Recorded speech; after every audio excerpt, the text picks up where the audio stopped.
SaaS is dead. That was Satya Nadella on an all-in episode in late 2024. Everyone laughed. 18 months later, Klarna went on the record. We built agents that use the APIs directly. We don't need the dashboard anymore. They fired Salesforce. They fired Workday. They fired a list of names I am legally not reading out. This is tech updates. Okay, so the SaaS collapse. This is the most underreported story in enterprise software right now, and I want to break it down properly because the narrative going around is wrong. The narrative is AI is coming for SaaS. That's wrong. AI is not coming for SaaS. Agents calling APIs directly are coming for the middle layer of SaaS. There's a difference, a big one. And if you're an IT leader, a buyer, or anyone who signs six-figure contracts for cloud software, you need to understand which layer is cooked and which layer survives. Let's get into it. In an interview on the All In podcast in late 2024, Satya Nadella made a prediction that sounded absurd at the time. He said the entire SaaS category was going to collapse into a thin UI layer on top of shared data. Business logic, the stuff SaaS vendors spent 20 years building, would move into AI agents.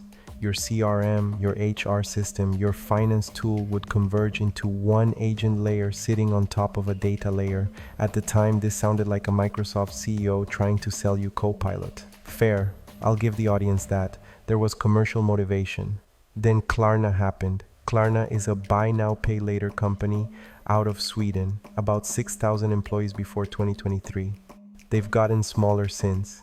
In their 2024 earnings call, they said something quietly revolutionary. They had replaced Salesforce. They had replaced Workday. They had replaced a list of SaaS tools they declined to name. What did they replace them with? In-house agents. Python scripts, basically wired to Claude and GPT, calling the underlying APIs directly. The savings? About $40 million in annual SaaS spend. The productivity? According to Klarna, their AI agents do the work of 700 full-time support agents. Is Klarna a special case? Yes. They're tech-forward, small enough to move fast, and they have a CEO willing to say provocative things on earnings calls. But here's the thing, Klarna is a preview. It's not an outlier. It's the first company to publicly do what a lot of companies are quietly starting to do. Let me break down what you are paying for when you pay for SaaS, because this is where the confusion comes from. When your company pays Salesforce $150 per seat per month, what are you actually buying? 4 things. The database schema, a user interface, a permissions layer, a workflow engine. Here's the thing, agents replace 3 of those 4. The database schema, agents don't care about schemas. They read JSON, they read Postgres, they adapt. Schema as mode is gone. The user interface, agents don't use UIs, they call APIs. If anything, the UI becomes a progressive enhancement for humans who want to double-check the agent's work. The workflow engine, agents are the workflow engine. A Salesforce workflow that says if opportunity stage changes to closed won, trigger email sequence is literally a 5-line Python script in 2026, with Claude writing it for you. What's left? Permissions and auth. That's it. Every Salesforce account manager just heard the door click shut. I want to say this kindly, the CRM category survives. The thing that dies is the dashboard tax. Because when an agent can hit the API directly, read the schema, and do the thing, the dashboard was never the value. The value was the auth layer and the audit log. Turns out companies were paying $2,000 a seat for permissions and a log file. The dashboard category is in trouble. Anything whose primary value proposition is a nicer UI around your own data. If your vendor's demo is a lot of charts and filters and drag to reorder, that vendor is in trouble. Not because charts are bad, but because charts are a commodity now and agents don't need them. The middleware category. Zapier, Workato, generic integration platforms. These existed because wiring 2 APIs together used to be hard. Now you describe it to Claude and get a production-ready script in 4 minutes. The moat was complexity. The complexity is gone. The form-based CRUD category, procurement tools, expense management, basic ticketing. Agents can fill forms, users don't need to, and the generic CRM and HRIS tier below the big players is getting eaten. If you run a 500-person company, the Salesforce but for SMB category is cooked. What survives? This is the part IT buyers need to focus on. Infrastructure, Snowflake, Databricks, the data platforms. These get bigger. Agents need somewhere to query. APIs as products. Anything whose product is an API first and a UI second. Stripe, Twilio, Plaid. These businesses thrive because agents consume APIs natively. Specialty vertical SaaS, legal tech, healthcare EMRs, industry-specific compliance. The value isn't the UI, it's the domain knowledge baked into the data model, identity and access.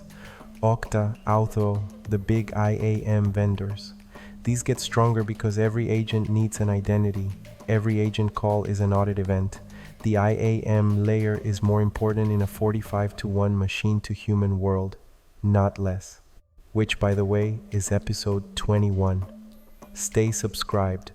Compliance and audit, GRC tooling, data lineage, model governance. This category explodes because agents need to be auditable. Per-seat pricing worked when humans used software. Humans are not using software anymore, not at the same rate. If one agent does the work of 10 humans, are you paying for 10 seats? 1, 0? Salesforce's response has been Agentforce, price per conversation. Workday is doing something similar. Microsoft Copilot is per seat. Every vendor is trying something different. The honest answer is nobody knows what the right pricing model is yet. If you're negotiating an enterprise SaaS contract in 2026, do not sign a 3-year deal. Do not sign annual, keep leverage, wait for the pricing model to stabilize. Buyers market for the first time in a decade. What to do? Monday.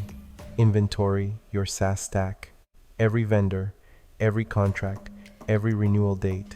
For each tool, ask the dumb question, what does this do that an agent plus our API can't? If the honest answer is not much, that's a renegotiation, not a renewal. Invest in your API-first infrastructure, your data platform, your identity layer, your observability stack. These are where the moat lives now. Do not fire humans and replace them with agents. Use agents to eliminate busy work, then redeploy humans to higher leverage work.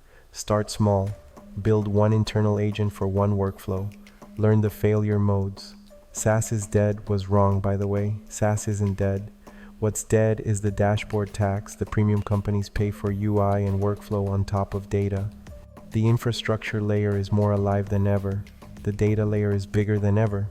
The middle layer, the thing most venture-funded SaaS companies sold for the last 10 years, is getting compressed. If you're an IT buyer, the next 18 months are going to be the best negotiating environment you've seen in a decade. Use it. That's Tech Updates. I'm Andres.